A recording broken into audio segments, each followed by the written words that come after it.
I started to play the fiddle sitting across from my father in the kitchen, and he would play a few bars and I would imitate that as best I could, trying to figure out where my fingers might go and desperately trying to figure out how this bow could draw a tone that I would even like from the fiddle. So the first years of music were centered around very basic elements like that.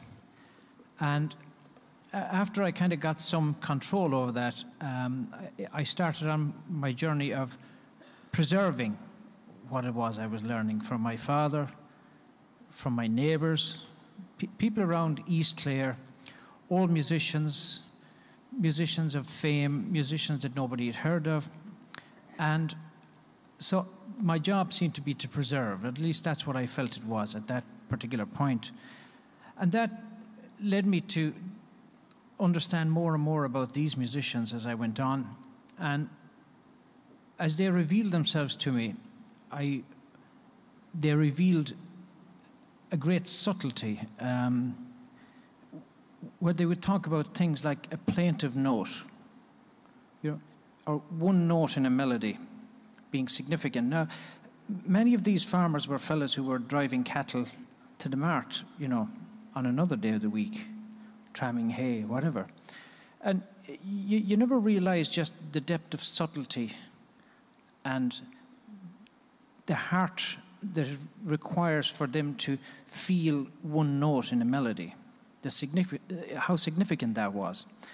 So I learned a lot about that heart and the passion, and I realized that sometimes their hands didn't always deliver what their heart felt. But once you were able to journey towards them to find out what they were saying from their heart, then you really heard the music in all its power.